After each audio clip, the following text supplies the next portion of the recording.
Morning people wake up for peace and quiet. McDonald's breakfast people, we wake up for the sweet rush of getting that warm, delicious breakfast right before it ends. With McValue at McDonald's, get any size pumpkin spice iced coffee for just 99 cents until 11 a.m. And try our pumpkin and cream pie. They're spiced and priced so very nice. Price and participation may vary. Cannot be combined with any other offer. Ba-da-ba-ba-ba. Frequency Podcast Network. Stories that matter, podcasts that resonate. This was the moment Jays fans were waiting to hear. And the Blue Jays have done it.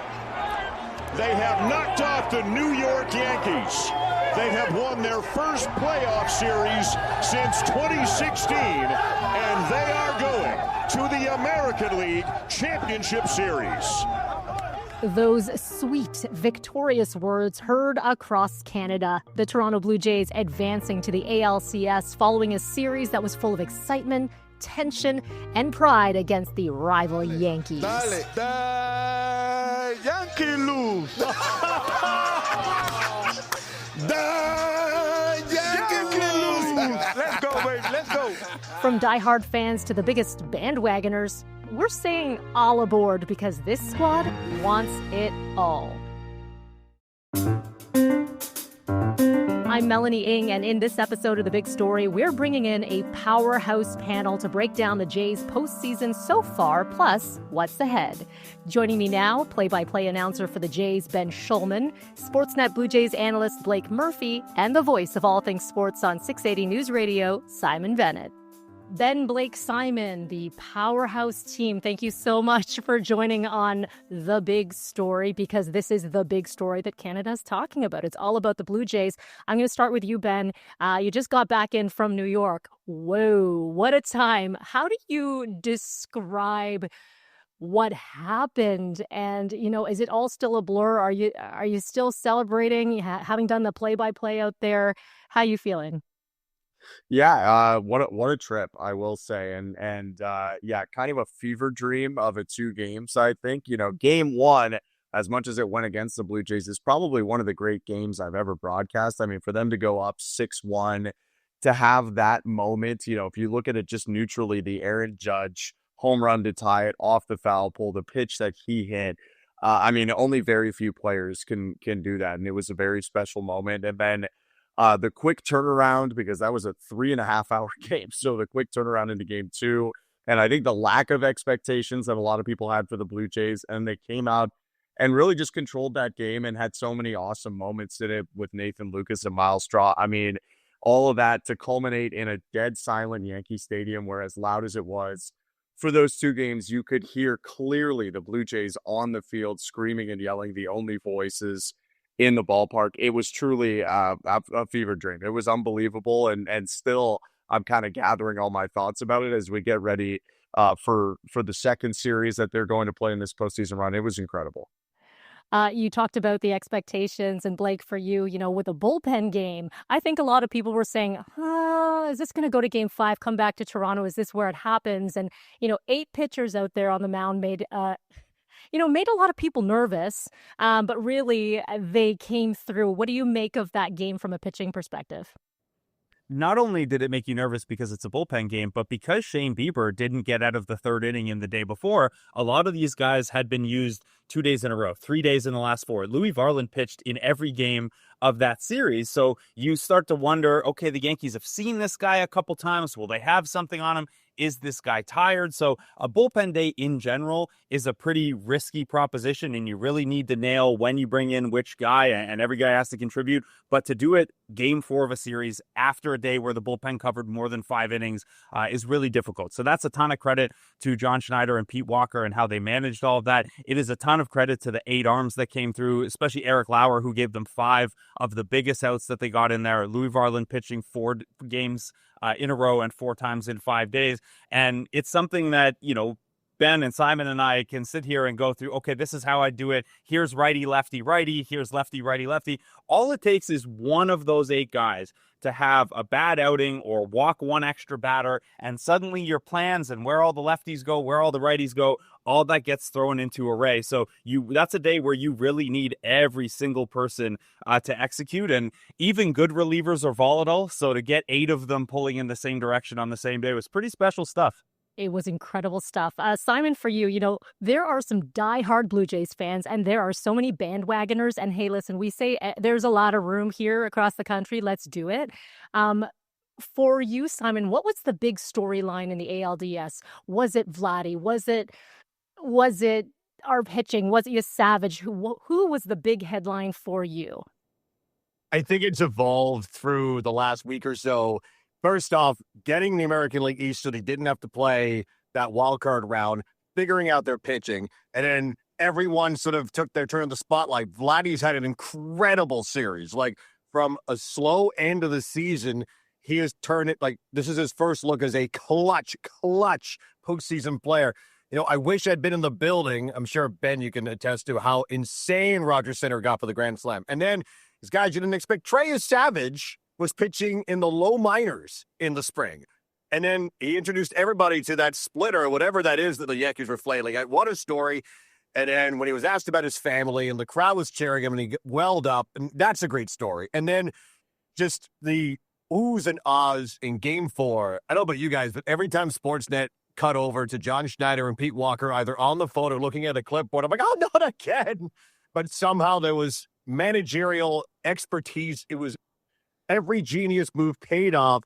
Everything has gone right for this club. And as Ben said, for a team that didn't have the expectations in the spring, we went from, I don't know if Vladdy's going to stay. Like, are they going to keep him to the Yankees lose? So we've gone from that to that in the last few months. It's been quite the ride, and hopefully more. I need to get a shirt that says that, because the amount of times I've played that Ortiz clip over and over and over, and the amount of people that have shared that, it's like it gets funnier and funnier.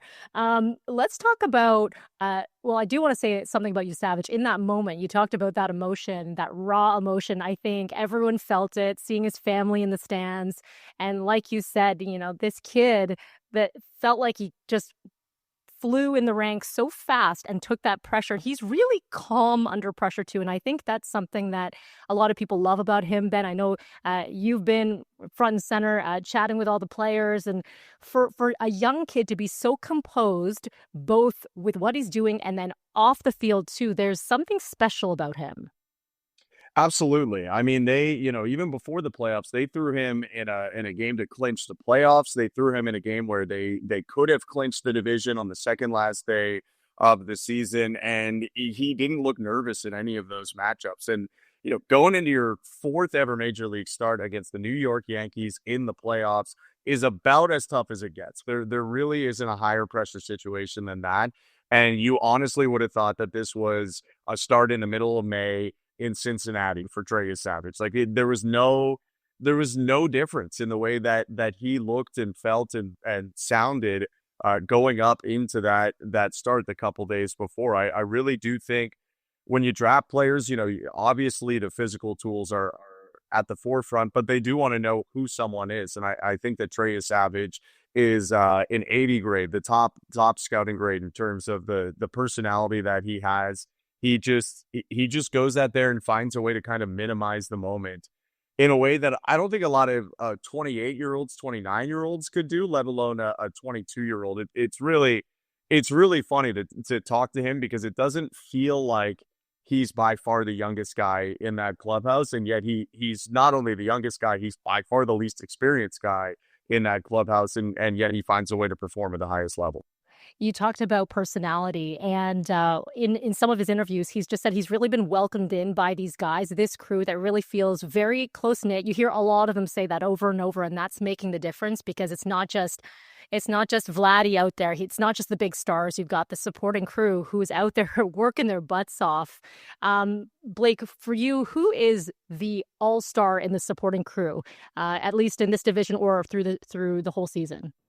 Yeah, I'll give 2. And I think, Ernie Clement has maybe even played his way past supporting crew. He's an everyday guy. He's a really important piece of what they do day to day defensively, and then obviously had a huge series at the plate in the ALDS against the Yankees. But from everything we hear, we've known he's been around the last couple of years. He's a good guy. He's a good guy to shoot the breeze with before the game. You want to talk some Buffalo Bills. You want to, talk to him about hitting stuff and kind of science of hitting. He's game for whatever. But this is a clubhouse that last year didn't go that well. And there were some points of friction because losing makes it harder to have a good clubhouse. And Ernie Clement was one of the key pieces in terms of rolling that same group back and having that chemistry reach another level. The other name I'll say is Miles Straw, which is incredible because he was a guy the Blue Jays took on in a salary dump from Cleveland. They were making a chase for Roki Sasaki in international free agent signing. They took on Miles Straw to free up some extra money somewhere else, and he wasn't really a part of the plans. And if he was going to be the last guy on the roster.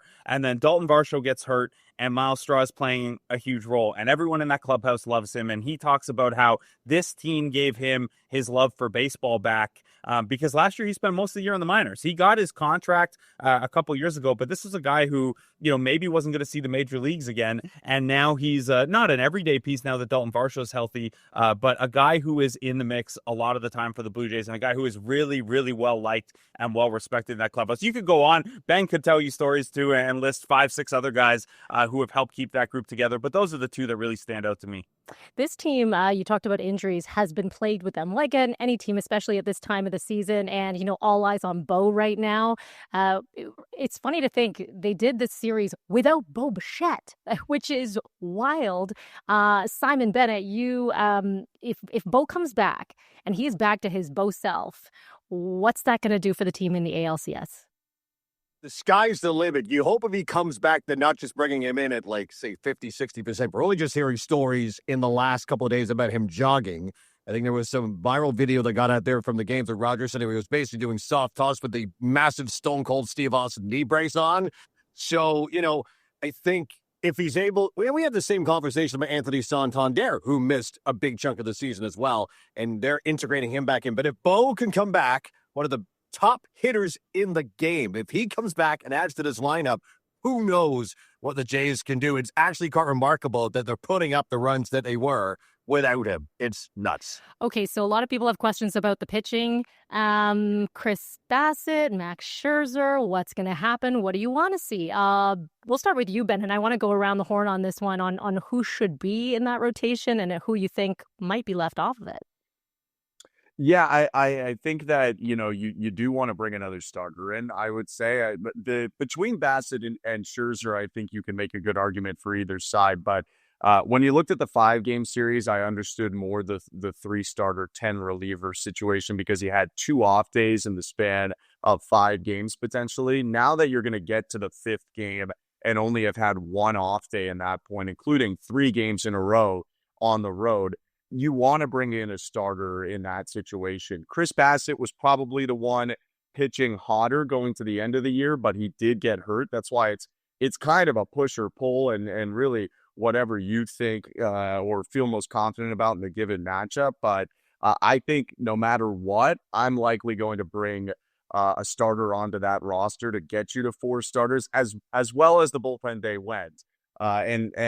Likely I think you're looking at one of the 2 guys that maybe didn't go in the bullpen day just because they've had a little less experience with the team in a Brule or a Nance. It's not guaranteed, but I think someone who also came up a little late in the season after being up earlier, Mason Fluharty, has really pitched quite well and is one of their hotter guys right now, despite giving up a home run in that deciding Game 4. So I think he's probably safe, and you look to bring in a starter for one of those back-end guys.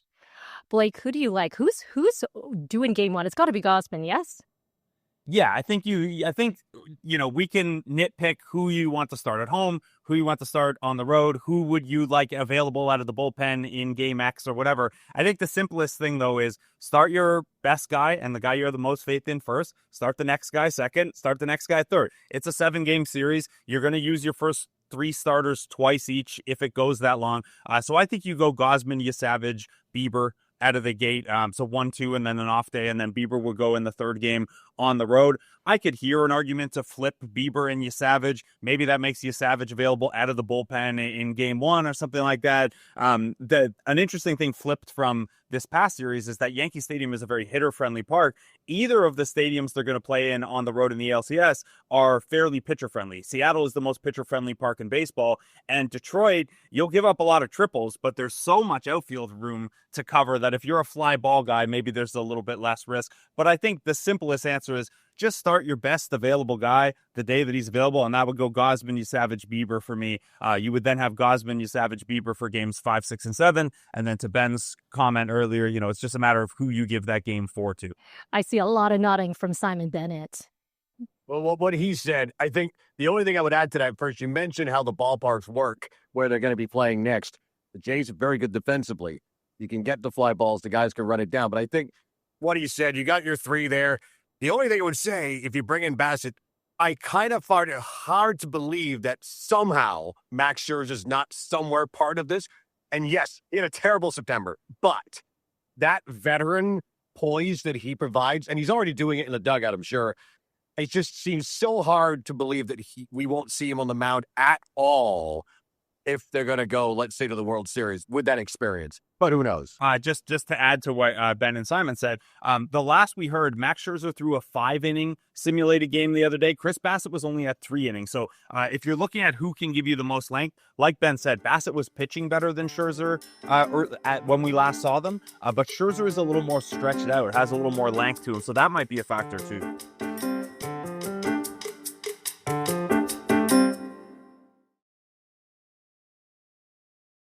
Before we look at the ALCS, I want to talk about just how fun it is watching this team. And for covering it for all of you, it's got to feel good to be able to say win. It's got to be good to be able to smile when you're talking about the team, a Toronto team, but it's Canada's team. Ben, what's it like, when you're out there, you're talking to other media and the Blue Jays come back and it's got very reminiscent of, 2015 Jays. Like, what's it like out there for you? Yeah, you definitely hear from people more. I'll tell you that. Anyone who's interested in the team, will reach out now. There was a little less interest around them at this time last year for sure, as they weren't even playing at this time last year. But it's a ton of fun. I mean, you want the main thing you want is to play games with meaning and to play games that are dramatic. And it doesn't get more dramatic than being in a divisional race in September. It doesn't get more dramatic than playing games in October and games with stuff on the line. So to have the ability to be in those moments, to see what these heightened emotion environments are like, whether they're in Toronto or New York or in the American League Championship Series or beyond, it's really what you do this for. I think is you want to be able to be there and experience those moments. And there's no doubt, there were fun moments in the back half of 2024. The job is still 100% incredibly fun and entertaining, regardless of what the team's record is.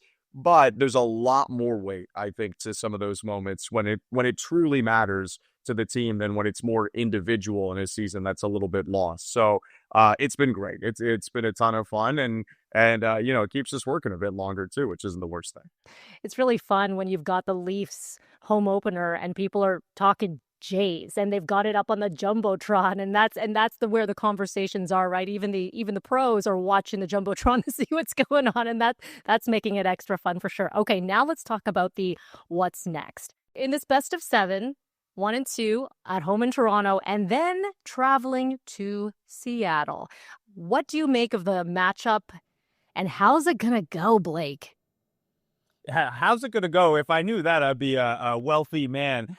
Look, I think this one is going to be a lot of fun. There was no wrong answer in terms of the ability for fans to go down across the border.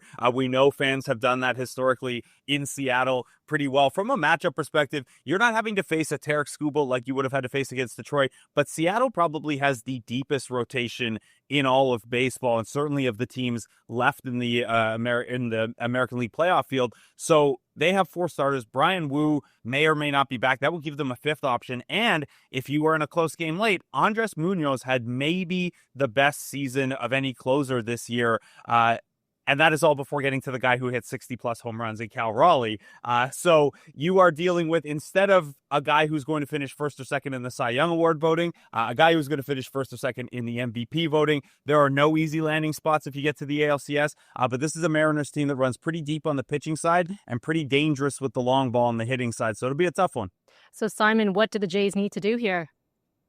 I think the thing when we talk about whether they would have matched up well against Detroit or Seattle, the thing the Jays have shown all season is that they are adaptable. They get, been a part of the sum of their parts, right? Like they play different ways for different teams, and I think we'll see that again in a pitcher-friendly park. And I'm excited for Trey Savage against the unfortunately nicknamed Big Dumper Kyle Raleigh. Let's see him try and handle that splitter. Let's go. Also, I also wonder if the Mariners do what the Yankees, or try to do what the Yankees did and limit the areas they can buy tickets and avoid the Toronto fans from coming up. Mm-hmm. All right, Ben, travel days for you. Looking forward to heading to Seattle. Yeah, that's a ballpark I've never been to in my life. One of the more beautiful venues from what I've seen from television and outside of it in baseball.